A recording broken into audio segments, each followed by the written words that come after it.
Alright, let's dive into a story that's been making waves recently, and trust me, it's one that hits close to home for a lot of us. We're talking about Ellie Atkins-Tate, a student nurse in Wales who's been through the ringer over the past few years, only to now face a new hurdle, the very real possibility of not finding a job after graduation.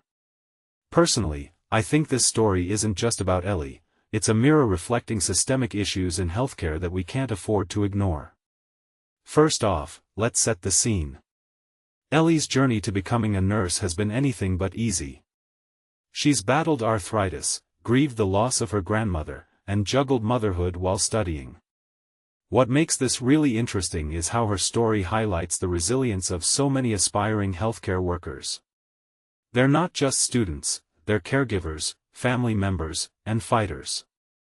Yet, despite all this, Ellie's biggest fear isn't burnout or exams, it's the uncertainty of whether there'll even be a job waiting for her. Here's where things get complicated.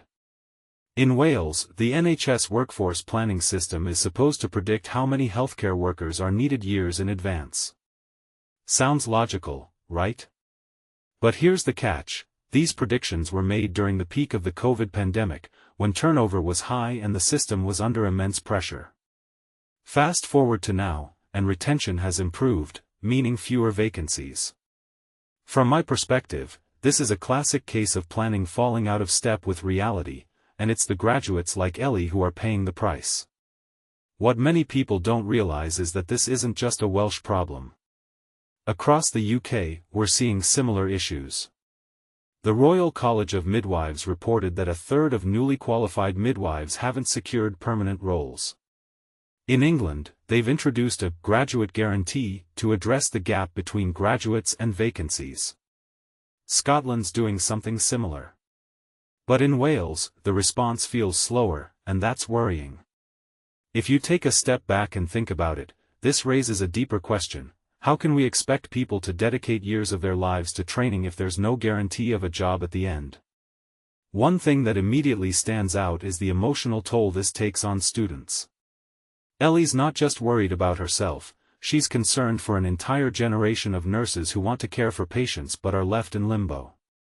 In my opinion, this isn't just a workforce issue, it's a morale issue.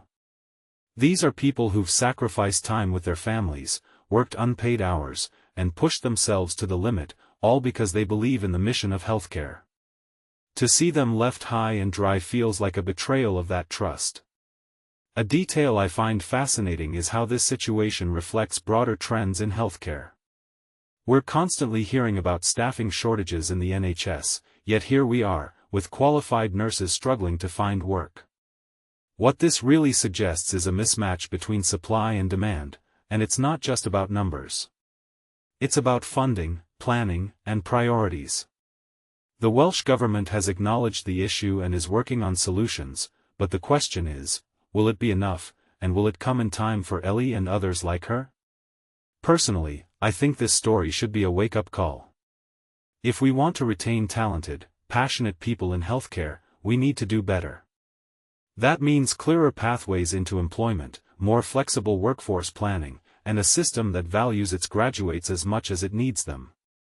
Ellie's story isn't just a cautionary tale, it's a call to action. So, here's my closing thought. What does it say about our healthcare system when someone who's overcome so much personally is left wondering if their dream is even possible? And more importantly, what are we going to do about it? Let me know your thoughts in the comments. This is a conversation we all need to be having.